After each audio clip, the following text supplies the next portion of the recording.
এই মুহূর্তের গুরুত্বপূর্ণ খবর, বারাসত কেন্দ্রে তৃণমূল কংগ্রেসের লোকসভায় প্রার্থী কাকলি ঘোষ দস্তিদার তিনি আহত হয়েছেন বলে জানতে পারা যাচ্ছে। তিনি যখন বারাসতে তার নির্বাচনী কার্যালয়ের দিকে যাচ্ছিলেন সেই সময় একটি পথ দুর্ঘটনায় আহত হয়েছেন কাকলি ঘোষ দস্তিদার, এমনটাই খবর।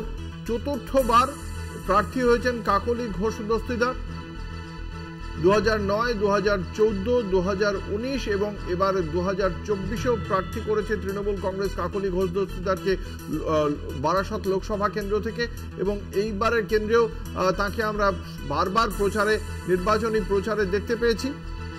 সেই কাকলি ঘোষ দস্তিদার তিনি যখন তার নির্বাচনী কার্যালয়ে যাচ্ছিলেন সেই সময় পথ দুর্ঘটনায় চোট পেয়েছেন বলে জানতে পারা যাচ্ছে।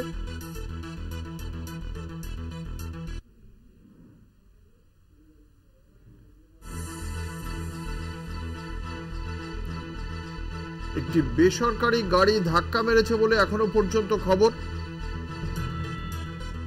কথা বলবো, আমাদের সঙ্গে রয়েছেন আমাদের প্রতিনিধি ভক্তি দে। ভক্তি, কি জানতে পারা যাচ্ছে, কিভাবে ঘটে এই দুর্ঘটনা, কেমন আছেন কাকলি ঘোষ দস্তিদার?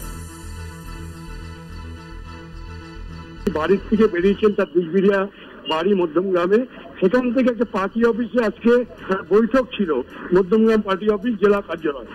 আসার সময় তার বাড়ির সামনে একটি প্রাইভেট কার সজোরে তার গাড়ি মাঝখানে মারে, দুমড়ে মুচকে যায় গাড়িটি। তখন তিনি মাথায় চোট পান, গুরুতর অবস্থায় তিনি পার্টি অফিসে আসেন। তারপর নেতৃত্বরা নিয়ে এই মুহূর্তে বারাসতে আনা হয়েছে। তার সিটি স্ক্যান বা অন্যান্য চিকিৎসা চলবে। এখনো বলা যাচ্ছে না চিকিৎসকরা কি বলে যে তার চোট কতটা গুরুত্বপূর্ণ এবং কতটা লেগেছে। যদিও তিনি কিন্তু প্রথম অবস্থায় সেন্সলেস হয়ে গেছিলেন এবং তিনি বলছিলেন যে মাথা ঘুরছে, সেক্ষেত্রে কিন্তু তাকে ইতিমধ্যে হাসপাতালে নিয়ে যাওয়া হয়েছে। এখন দেখার বিষয় চিকিৎসকরা কি বলেন, সেদিকে তাকিয়ে আছি আমরা। ইতিমধ্যে কিন্তু আমরা বারাসত হাসপাতালে যে গাড়িটি ধাক্কা মেরেছে সেটি কার গাড়ি, সেই গাড়িটি সম্পর্কে কি তথ্য পাওয়া যাচ্ছে? যেটা বলছেন যে এটা চক্রান্ত হতে পারে। পুলিশ কিন্তু গাড়ি থেকে আটক করেছে, মধ্যমগ্রাম থানা পুলিশ ইতিমধ্যে চালককে আটক করেছে।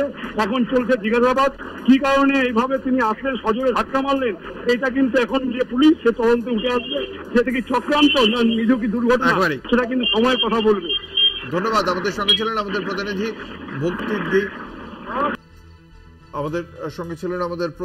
ভক্তি দে। আপনাদের জানিয়ে রাখি, কাকলি ঘোষ দস্তিদার বারাসত কেন্দ্রে তৃণমূল কংগ্রেসের প্রার্থী। তিনি আজকে যখন মধ্যমগ্রামের কাছে একটি তৃণমূল কংগ্রেসের দলীয় কার্যালয়ের দিকে যাচ্ছিলেন সেই সময় তার গাড়িকে একটি বেসরকারি গাড়ি ধাক্কা মারে এবং সেই ধাক্কাতেই আহত হন। তার মাথায় চোট লেগেছে, তাকে নিয়ে যাওয়া হয়েছে নিকটবর্তী হাসপাতালে। সেখানে তার চিকিৎসা শুরু হয়েছে।